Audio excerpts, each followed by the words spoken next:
Comedian Raju Srivastava 40 से अधिक दिनों तक अस्पताल में जिंदगी और मौत के बीच जूझने के बाद 21 सितंबर 2022 को उनका निधन हो गया। पिछले दिनों उनकी तबीयत में कुछ सुधार देखने को मिला था, लेकिन वे नहीं बच सके। जब से राजू श्रीवास्तव को हार्ट अटैक आया था, तभी से वे बेहोश थे। डॉक्टरों ने उन्हें बचाने का बहुत अधिक कोशिश की, लेकिन सफल नहीं हुए। फिल्मी जगत से लेकर टीवी दुनिया के कलाकारों व दर्शकों ने अपने चहेते कलाकार की जिंदगी के लिए रात दिन दुआएं की, लेकिन सब व्यर्थ चला गया। ऐसे में आज हम आपको 5 PM के 5 का तड़का में कॉमेडी किंग राजू श्रीवास्तव के 5 किस्सों को बताएंगे। साथ ही ये भी बताएंगे कि कैसा रहा उनका फिल्मी सफर। कानपुर की गलियों से निकलकर माया नगरी तक का सफर तय करने वाले राजू भैया ने अपनी टैलेंट के दम पर लोगों के दिलों पर राज किया है। राजू श्रीवास्तव कॉमेडी के बेताज बादशाह थे। लोगों को मंचों के माध्यम से और टीवी शो के जरिए खूब हंसाया। वे गजोधर भैया के नाम से पूरे देश में फेमस थे। दरअसल वे पहले राजू भैया के नाम से कानपुर में फेमस थे, लेकिन जब वे कॉमेडी की दुनिया में आए तो गजोधर भैया बन गए। इसी नाम से वो कॉमेडी करते थे। कॉमेडी से पहले राजू श्रीवास्तव कविता पाठ करते थे। उनके पिता रमेश चंद्र श्रीवास्तव भी यूपी के मशहूर कवि थे। राजू श्रीवास्तव के पिता बलाई काका के नाम से अपनी कविता लिखते थे और मंच पर इसी नाम से पाठ भी करते थे। तब राजू ने मीडिया को दिए एक इंटरव्यू में भी कहा था कि बचपन में उनको कविता सुनाने के लिए कहा जाता था तो वो बर्थडे में जाकर कविताएं सुनाते थे। कविता पाठ करना उन्होंने अपने पिता से सीखा था। बता दें कि राजू श्रीवास्तव का जन्म 25 दिसंबर 1963 को कानपुर में हुआ था। उनकी प्रारंभिक पढ़ाई कानपुर में ही हुई थी और उनकी उम्र अभी 59 साल ही हुई थी और इतनी कम उम्र में ही वो चल बसे। राजू भैया गजोदर भैया के रास्ते राजू श्रीवास्तव देखते ही देखते कब कॉमेडी किंग बन गए पता ही नहीं चला और कॉमेडी के रास्ते उन्होंने बॉलीवुड की दुनिया में एंट्री कर ली थी। हालांकि वे 1982 में कानपुर से मुंबई आ गए और इसी माया नगरी से उनका फिल्मी सफर तय हुआ। शुरुआती दिनों में मुंबई में उनका भी जीवन अन्य कलाकारों की तरह काफी संघर्षपूर्ण रहा था। अपना गुजारा करने के लिए उन्होंने ऑटो रिक्शा भी चलाया था।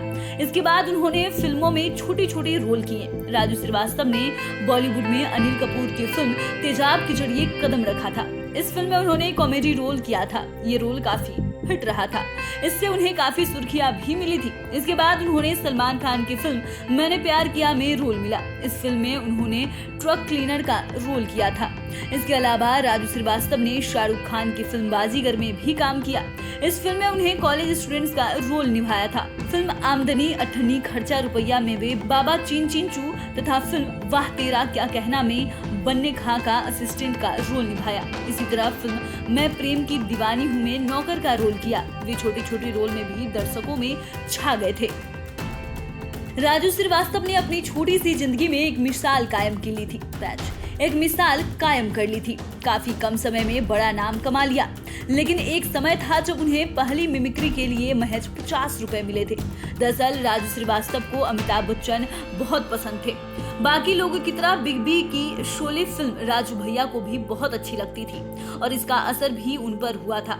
शोले फिल्म देखने के बाद उन्होंने अमिताभ बच्चन की तरह बोलना उठना बैठना शुरू कर दिया था। यहीं से गजोदर भैया यानी राजू श्रीवास्तव ने अमिताभ बच्चन की मिमिक्री करना शुरू किया। वे अमिताभ बच्चन की मिमिक्री बहुत अच्छी तरह से कर लेते थे। मंच पर उनसे लोग अमिताभ की मिमिक्री करने के लिए फरमाइश करते थे।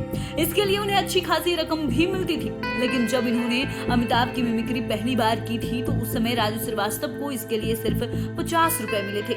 जहां तक मिमिक्री की बात है तो अमिताभ समेत दर्जनों कलाकारों और नेताओं की भी मिमिक्री राजू श्रीवास्तव ने की और खूब वाहवाही लूटी। लेकिन इनकी सबसे चर्चित मिमिक्री लालू यादव वाली रही। खास बात तो इन्होंने लालू यादव की मिमिक्री लालू के सामने की। ये तो हिम्मत थी इनमें, इस तरह की शायद ही कभी देखने को मिले। तब इनके बेबाक अंदाज पर लालू यादव भी खूब हंसे थे।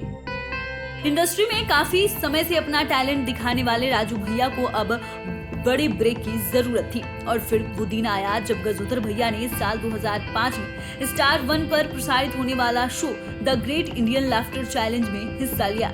इस शो में राजू श्रीवास्तव की जिंदगी बदल दी। The great Indian laughter challenge show के जरिए इनको खूब पॉपुलैरिटी हासिल हुई।